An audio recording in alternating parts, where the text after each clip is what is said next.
Hello, this is an introduction for tutors on the topic of dyslexia. My name's Simon Atkinson. This presentation is a broad introduction for tutors and provides you with some insight and engagement with the UK Professional Standards Framework, the UK PSF, particularly V1, which is respect for individual learners and diverse learning communities, and A4, which is developing effective learning environments and approaches to student support and guidance. Let's first of all look at what the structure of the session is going to be to help you plan and to help you make notes. So the first thing we're going to do is explore the context in which this topic is being presented, look at some very specific objectives. We're then going to explore some definitions and then unpack some of the specific learning difficulties or specific learning differences, and then provide some practical tips on good practice, particularly in teaching, and then some references to further reading. The intention for this presentation is that it has some practical outcomes for you and some stimulus to practical action, but it is important that we situate the discussion, I think, within a broader understanding of learning, and I'm going to attempt to do that now. The way I want to explore that is through something you may not be familiar with that's referred to as intelligences or multiple intelligences. This is work in particular that's been carried out by Howard Gardner, and it's not universally agreed. There is some controversy, but his suggestion is that we effectively have as humans different modes of intelligence, different types of intelligence, and he identifies 8 I'm going to come on to the 8th in a moment. 8, here are the first 7. They are visual and spatial, bodily, kinesthetic, a musical intelligence, an interpersonal intelligence, an intrapersonal intelligence, linguistic intelligence, and logistical and mathematical intelligence. And he adds to that an 8th, which I'll mention in a moment, which is sometimes referred to as naturalistic. Now, the definitions of these are worth just thinking about a little bit. And while we do this, think about your own personal intelligence. Think about the things that you're good at and whether in fact you feel you're very strong in one of these areas as opposed to others. So the visual and spatial is often seen as visual memory, about manipulation of objects, some spatial awareness. A strong physical dexterity, the ability to make things and construct things, might be a very highly developed bodily and kinesthetic. You could be very, very intelligent, very bright, very capable, extremely experienced, and completely incapable of putting up a shelf. You might have very low kinesthetic or bodily intelligence. Musical intelligence is perhaps recognized when we hear that someone has perfect pitch, for example. But the ability to use sound, to recognize sound, rhythm, pitch, tune, and so on. Interpersonal intelligence is about having empathy for others, and these people with highly developed interpersonal intelligences often make very good team players. And the capacity to understand oneself, an intrapersonal, a self-awareness, is also something which we see often in teams and demonstrates itself or gives evidence to itself in the form of people who sometimes like to work alone. And I've deliberately placed at the bottom of this list the 2 intelligences that perhaps formal education gives primacy to, which are linguistic intelligence and logistical and mathematical. So the strong use of text and speech that makes us good writers, and analytical and numerically orientated individuals that make us very good often with numbers. And those are the 2 things that the reading, writing, arithmetic tradition of certainly 20th century education has very strongly highlighted. That's where the emphasis, that's where our entire industrial school system has placed its emphasis, and it's where a lot of our current educational practices are focused. And I think it's worth bearing that in mind, that if we accept that there are different types of intelligences, the debate about things like dyslexia takes on a slightly different flavour. If we add Gardner's 8th category of naturalistic intelligence, an understanding of one's personal relationship with the natural world, one can start to think perhaps about some indigenous peoples who have very different priorities for the kind of intelligence that make members of their societies, effective members of society. So the idea that linguistic and logistical mathematical intelligences are what we give all of our emphasis to doesn't necessarily mean that they are the highest forms of intelligence. And indeed, it's been suggested that there are other forms of intelligence, a kind of spiritual or existential intelligence and a kind of moral intelligence, but those are much more highly contested. It's this focus on linguistic and logistical mathematical that I think I want to come back to a couple of times during this presentation as we look at the question of dyslexia. It's also, I think, worth thinking about how people view dyslexia and dyslexics and people's attitudes to them. So here are some people that you may be familiar with, very successful people. Charles Schwab, one of the most successful investors in the American business in the last 30-40 years, hugely successful individual. Cath Kidston, founder of Cath Kidston Limited, the interior design company, a very successful entrepreneur, has won all kinds of awards for enterprise and for business. And of course Richard Branson, who I think is known to most of us and who is thought of as almost the archetypal entrepreneur. What's interesting about these three individuals is it's very well documented that they are all dyslexic. And so our attitude to the kinds of intelligence that these people need to make them entrepreneurs, to allow them to succeed, and the kind of intelligences that society perhaps puts most of its emphasis on are not necessarily the same. And that's something that I think I want us to be bearing in mind as we go through this presentation. So our objective for this session is to be able to identify areas of your own practice as a tutor, as a practitioner, where responses to potential specific learning difficulties, including dyslexia, would be appropriate. So just to have you thinking about how you might react to having dyslexic students, or indeed identifying that you have colleagues who are dyslexic or you yourself are dyslexic, as we explore these ideas of dyslexia, to think about what would be reasonable adjustments for you to make and to think about areas of your own practice that might change. Let's begin with a reflection. Have a think about some of your own learning issues for a moment, and remember, feel free to pause this video and take some time to jot down some notes and to think about things. So a simple question is, do you have trouble reading large amounts of material? Do you have difficulty with numbers? Do you feel that you have a very definite preference towards diagrams rather than text, or towards illustrations rather than written explanations? Or do you prefer someone to explain something to you verbally rather than have it written down or presented to you in diagrammatic form? Pause the video and make a note about what your own learning challenges are, what your own learning situations are that you would find challenging. You're conscious that it's a difficulty for you as you go about learning something new. Let's look at a definition of dyslexia. It's often referred to in the official literature as a specific learning difficulty. And as I've already said in my opening remarks about multiple intelligences, I think it's important that we think of it as a difference rather than as a difficulty, because it's society that effectively disadvantages people who don't have particular intelligences, rather than that they are necessarily in themselves and of themselves deficient. Nonetheless, its difficulty is the official language, a specific learning difficulty. And the kind of difficulty it is a language-based condition characterized by challenges in reading, writing, spelling, and decoding words. It's also, although the language can be a little bit pejorative, sometimes referred to as a neurological condition, and again affecting the ability to recognize and decode words. So dyslexia is most commonly associated with this notion of problems or difficulties with language and with words. It's important to define what dyslexia is not.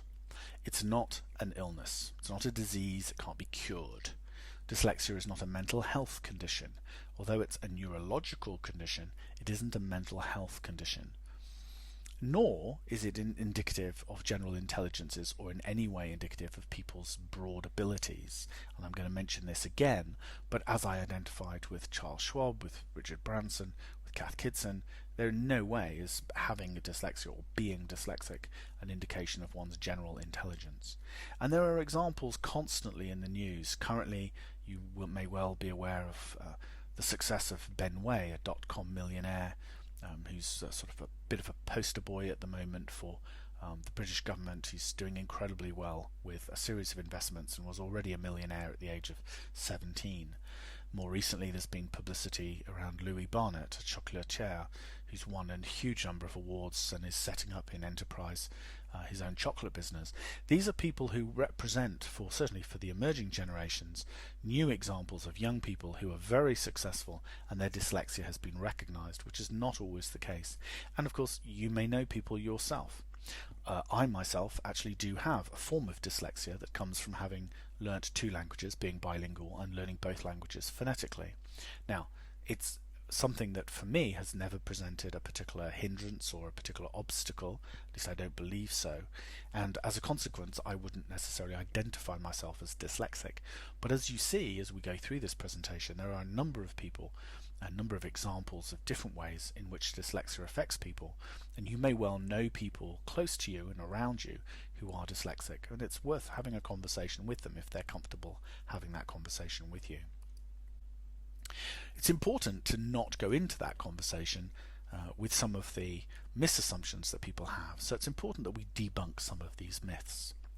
Dyslexia is not a childhood condition that you grow out of. What happens is you develop mechanisms to compensate, and these incredibly successful people have dyslexia, still have dyslexia, have probably always had dyslexia as far as neuroscientists can tell. It's not a condition that appears to develop, it's the way that one's brain is wired, but they've developed mechanisms to compensate, and obviously the earlier that dyslexia is diagnosed, the earlier those mechanisms can be put in place and encouraged. It's also something that doesn't just affect boys and men. In fact, the evidence appears to be now that just as many girls and women actually deal with dyslexia as do boys and men, although the rates of diagnosis and evaluation may differ from culture to culture. And it's also important to notice that this is not particularly an English language condition, nor in fact is it about particular groups of languages. So even people with pictorial languages will actually have different forms of dyslexia but suffer from similar conditions or have similar conditions. What is important is that we recognize that every single individual who is dealing with dyslexia is unique. It's a uniquely personal condition, and every individual has learned to cope in their own particular way. Certainly the adults that we encounter in our practice who may have undiagnosed dyslexia will have found coping strategies that are very unique to them. It's often the case that people think dyslexics cannot communicate verbally, that they're not very good at articulating themselves, whereas in fact articulating spoken language can be a problem for some, whilst others can be incredibly fluent. And dyslexia can, in some circumstances, but not in all, have a very profound effect on people's self-image or confidence. Again, that will depend on the age at which they were diagnosed, the support that they've received, and so on. It's a very unique situation for each individual, and it's important that we don't stereotype or too quick to categorize people. It's even been suggested, and I throw this in as a provocation, that it could be an advantage. Some work by Julie Logan in 2009 from the Cass Business School looked at dyslexic entrepreneurs and suggested that in fact their dyslexia was something that they were having to compensate for, and as a consequence created much higher order cognitive and problem solving skills, which is what made them successful entrepreneurs. So she was suggesting in her research that a third of entrepreneurs define themselves as dyslexic, when most of the research suggests that it may be 10% of the population as a whole will have some dyslexic condition that they're coping with, either diagnosed or undiagnosed. So a third of entrepreneurs as opposed to 10% of the whole population is a significant difference, and her suggestion is that in fact entrepreneurs are forced into compensating for dyslexia. It could be deemed an advantage perhaps. So some characteristics of dyslexia to help you start thinking about whether these are conditions that you've encountered, whether you know people. One would be a slow rate of reading. Now again, you have to be aware of people's background educational abilities, their first language skills and so on, but let's assume all things being equal that we could identify some of these as characteristics. Slow rate of reading is perhaps the most obvious. Difficulty with word recognition that actually affects the acquisition of knowledge and the ability to analyse written material. So once they've actually done the reading, it may be that they struggle, that individuals struggle simply to decode the meaning of words in context. They may confuse words. They may not understand the relationship between words. Difficulties with spelling and written composition is often the most visible form for tutors to identify that someone has a particular condition related to dyslexia, simply because the way that they write or the structure of their writing is such that it indicates a difficulty in decoding the written word. Trouble learning a foreign language is often used now as a diagnostic tool, so trying to teach someone a foreign language and identifying certain patterns of behaviour can be a diagnostic tool for dyslexia. So if you know someone who's had difficulty learning a foreign language, has tried really hard and struggled and given up, it may be that is an indication of some of the background characteristics of dyslexia. And something that affects students in most environments is the difficulty that might be associated with taking notes in class. Now, these are some characteristics of dyslexia. They're not intended to be a comprehensive list. One doesn't have to have or display all 5 of these to be diagnosed with dyslexia or evaluated with dyslexia, and there may indeed be other reasons why people have these conditions, and I'm going to come on to that in just a second. So the question is whether in fact these specific learning differences are in fact a modern condition. We haven't always had reading, we haven't always had writing. So individuals who may well have had multiple intelligences that allowed them to function very well in one particular society, and still in certain societies around the world, may find it difficult to function within our modern Western environment, which relies so heavily on the written word and on numbers. It's worth just being aware of some of the conditions that fall under the banner or are often referred to in very casual terms as dyslexia. One would be difficulty with handwriting, which is dysgraphia, difficulty with maths, dyscalculia, difficulty with motor skills, dyspraxia. Now, one could have a number of different conditions related to motor skill difficulty that would have nothing to do with dyspraxia. That's a particular neurological condition. And difficulty with attention, and again, things like ADHD, very much a modern condition and something of an epidemic in the United States. But the intention here is to just explain that there are different categories within which an overarching term of dyslexia is sometimes unhelpful. It's important that it is not your role as a tutor to diagnose one of these specific learning difficulties. There is no expectation on you as a tutor to diagnose specific learning difficulties. What there is an expectation that within your role you consider what you could do to reasonably adjust your practice to support a learner who has this diagnosis. And so to be aware of the issue allows you to think about what you can do in your practice. And if you find through your encounters with students that you believe the student may require support, then part of your role will be to advise them to seek an evaluation. And there is help available, which we will give you later. Have a think about your experiences so far as a teacher. How often do you think, in retrospect, you may have encountered people who actually had a specific learning difficulty like the ones that I've been describing? And as you think about that, think about how often you encounter such differences, how might you, in retrospect, handle your role differently? Pause the video again if you want to and have a little think about your experiences so far. So what is your role? Well, your role is to deal sensitively with the possible diagnosis that students might have. So a student who may have dyslexia or some other specific learning difficulty needs to be supported in the same way that any other student with a disability would be supported. So in the same way that you would deal sensitively with a student who had a very clear physical mobility coming into your classroom, or who declared themselves to be visually impaired or hearing impaired, in the same way where it's clear that there is a diagnosis, or you anticipate there might be a diagnosis, one would expect you as a professional to deal with that in a sensitive way. But the expectation is that the student seeks specialist advice in order to get that diagnosis. And guiding the students towards that specialist advice is extremely important. Most students find it very reassuring to know that it's as much as 10% of the population.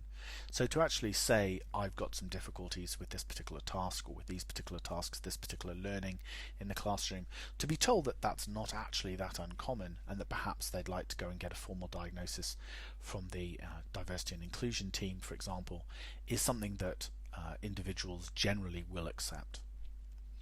But it can be challenging, and so there's a need to deal with it sensitively.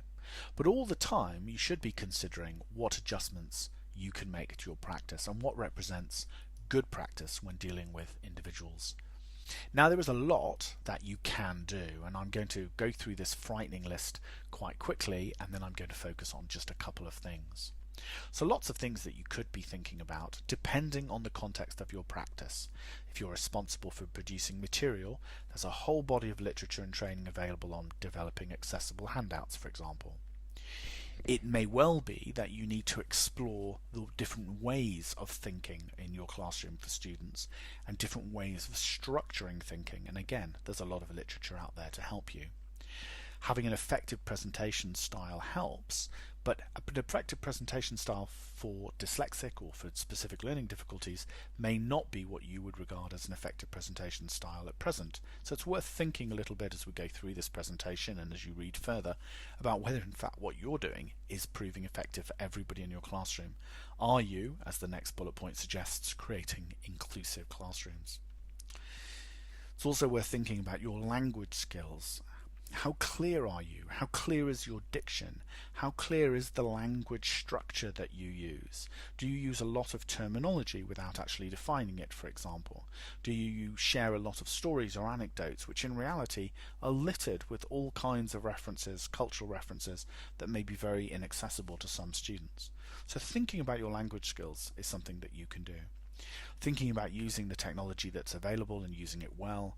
And I think possibly one of the most important things that you can do is start talking to your colleagues about these issues. If you haven't talked to them before, ask them their experiences, share good practice. So let's have a look at some points of good practice, things that in most classrooms you can do something about. One is making sure that written material is provided well in advance. You may not have complete control over the written material that students have, but it's a good idea not to spring new material onto a student who perhaps would have severe difficulty digesting it. Now, if the context of the learning and teaching is precisely that they need to be able to absorb material very, very quickly, then it's very important that they've declared a condition so that you can negotiate that on their behalf and discuss that with them, so that compensation can be taken, so that some sort of reasonable adjustment can be made. But as a basic rule, provide written material as far in advance as possible. Associated with this is the importance of signposting the session structure very clearly. So identifying that there is a structure to your session, a logic to your session, and that indeed you are transitioning from this part of the session to the next part. Make it very obvious. Pause, tell people we're now moving on to part 2. If you're writing materials for handouts or producing things, use a very clear sans serif font. If you're handwriting or you're annotating, try and teach yourself to write in as clear sans serif type format as possible. Write less and write more clearly if that's the compensation that you have to make. If you introduce new terminology, it's a very good idea to make a really clear point that you're defining new terms for people, or direct them to a pre-existing glossary if there is one, or construct a glossary with the class as you go. In many of our classrooms we have multiple whiteboards. It may be that you use one whiteboard for actually developing a glossary as you go through a session, and students can photograph that or make notes from that before they leave. And one of the challenges that students with dyslexia often have is they will process information in different ways, and so challenging a student without having given them notice that a challenge is going to happen can sometimes be an enormous shock, not because they don't know the answer, but because they simply don't have the same capability to process the language, decode the question, reconstruct the answer that's required in a meaningful way. They know that they may well have a trouble articulating it. And so just avoid challenging students without notice unless that's a pre-agreed practice within your classroom and it's been made very clear and individuals have been asked whether they're comfortable with that. It may even be that individuals have asked to be opted out of that particular practice. What are some other things that you could do? Well, providing clear written instructions of tasks is a sensible approach in all teaching, but particularly for students with dyslexia. So again, actually just communicating verbally a particular set of instructions and expecting everyone in the class to get it is actually one of the clearest diagnostic tools that we have for dyslexia. You'll often have a student who may otherwise appear very bright, who may be very chatty. They may be the chattiest student in the class, but whenever you give an instruction, they're the one that asks 2 or 3 times for clarification. So provide clear written instructions of tasks. If you're using PowerPoint or you're using any projected elements on the whiteboard, keep them as clear and as simple as you can. It's very hard for someone to decode lots and lots of text at the best of times. If they're dyslexic, it's a doubly challenging situation. You can help by having high contrast but off-white backgrounds for materials. So it's useful to have high contrast but not so stark, black on white or white on black, that actually can sometimes be quite jarring for individuals. And it's important to think about the materials that you're producing and think about the materials that you're generating during your classroom sessions. If you can, provide ample time, and particularly perhaps more time where you know that you have students who have particular challenges. And there are techniques for doing this which we can talk about in other fora, but essentially allowing time or giving time after a session through questions and answers, emails, discussion forums in online environments and so on. Anything that allows the student to come back and reflect and consider before you move on to yet more content. If it's possible to do that, it's extremely useful. Now, all of those things are useful for all students, but will be particularly welcomed by students who have dyslexia or other specific learning difficulties. Many of us don't control assessment, and yet assessment is clearly one of the areas where perhaps students rely on us to make sensible adjustments for them where they do have dyslexia. But there are things that we can do, and it's worth mentioning them, so that even if you're not directly responsible, you might want to think about how you can influence practice further down the line. So one of the most obvious ways is again to issue those assessment tasks as far in advance as possible. And I know that many of our tutors across the organisation do this already because we focus very much on the structure of assessment and the structure of tasks. We do practice, we do mocks, and so people should be aware of what the structure of the task is so that there are no nasty surprises. Where possible, assessment tasks should be issued as far in advance as possible. If it's possible, you should prepare some alternative assessments and think about diverse forms of assessment through a module or through a course or program of study. It's not always possible where the exams are being externally set, but it's worth thinking about what an alternative assessment might be. And if a student is looking for developmental or formative assessment to help them be reassured that they understand the basic concepts or basic practices, they would doubtless be very grateful if you could suggest alternative ways that they could demonstrate that to themselves for the purpose of developmental feedback. And consider whether a student-nominated assessment design is appropriate. In the vast majority of our current programs it isn't, because our external validating bodies expect something quite different. But it's worth thinking in the context of people who have very diverse intelligences and very diverse skills, that demonstrating that they have met the outcomes of a program might actually be down to a very different assessment design than the one that perhaps we take for granted. Where feedback is being given to the student, make sure it's given to the student rather than to some sort of generic average student, and use the tactics framework to guide you in your feedback. There's plenty of detail on the intranet about the tactics framework. Just search under tactics. If you're someone who's actually designing assessment, then it should go without saying that you should be assessing the learning outcomes and nothing else.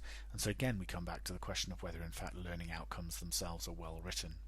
So is the assessment task designed to assess the learning outcomes, or is it assessing something else? Why are they writing an essay? Is writing an essay something that's a requirement of the outcome, or is it just a convention of the assessment?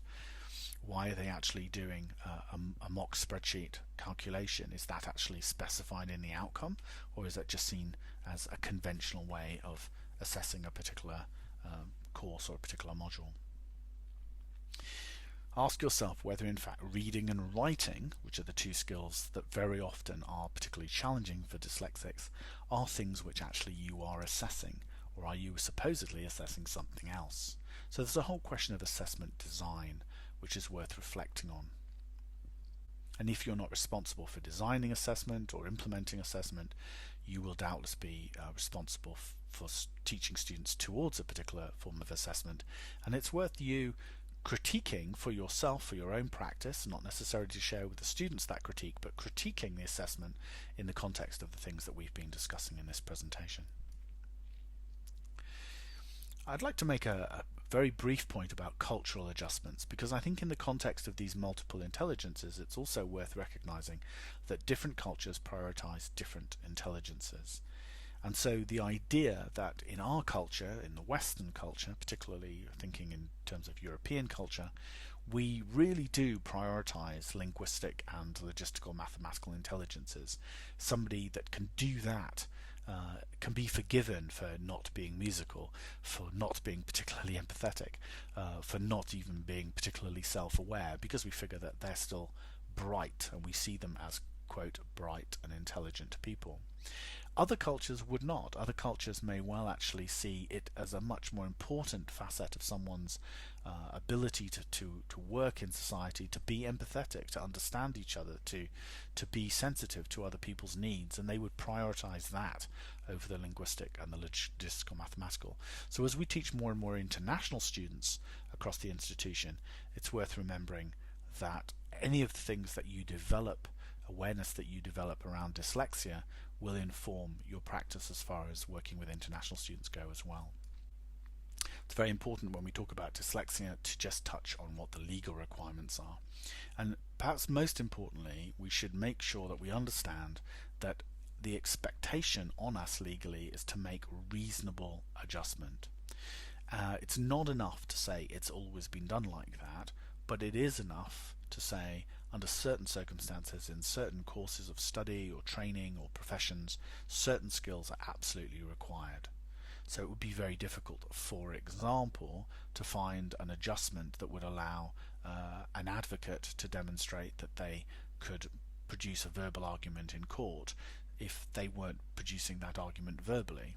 And so we wouldn't be expected to make that adjustment, but we might be expected to support the individual in lots of other ways. So the Equality Act 2010 defines dyslexia under its disability discrimination issues, and so this is actually covered by the Equality Act, and we have a legal obligation as an educational institution to make these reasonable adjustments. As an employer, we're not allowed to discriminate in terms of disability, and dyslexia is one of those disabilities, so you are protected if it turns out that you have dyslexia or a form of dyslexia, if your colleagues do, if you know people that do. As an employer, we respect that as a disability, and our clients should be reassured that they also will not be disadvantaged. So if students are concerned about declaring a particular issue because they think they'll be at risk, it's worth reassuring them that the Equality Act does protect them. So if you'd like to explore this topic a little bit further, there are two sources that I think are well worth having a look at. The The first of these is the article I mentioned earlier in the presentation about entrepreneurs. It's a very brief introduction to the issue, but raises some really fascinating challenges about the differences that people have and the different strategies and advantages, potentially, of dyslexia in certain circumstances. And I think it's a very positive message that gets people away from thinking about it in purely negative terms. And the second is a really impressive resource produced by the University of Sheffield, which is the Inclusive Learning and Teaching Handbook, which is freely available on the web at the web address that I've put down there.